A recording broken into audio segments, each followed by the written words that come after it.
This is all new at 5. Controversy surrounding a new skate park. Critics say it may have been built on unmarked graves in a 19th century African-American graveyard.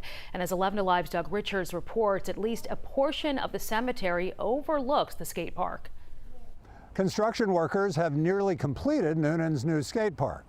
But residents say this ridge overlooking the skate park contains the graves of hundreds of African Americans buried here more than 100 years ago.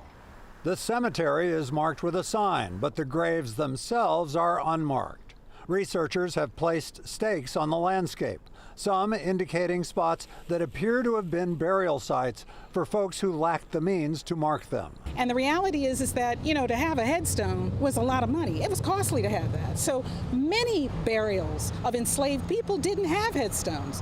The cemetery sits on 4 acres, but residents think the unmarked graves extend well beyond this plot of land.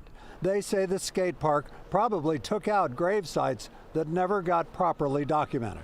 My heritage lies in that cemetery.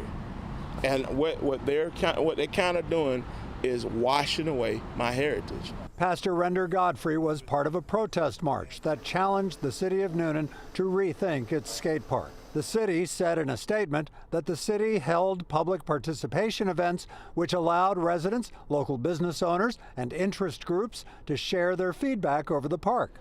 Critics say it still caught them off guard. We want the development to stop. If it's going to stop there, stop, and then do what's right for the cemetery. Critics want the city of Newnan to use city resources to identify the actual parameters of this unmarked cemetery and to maintain it in a way that is consistent with other historic cemeteries that cater to Noonan's white community.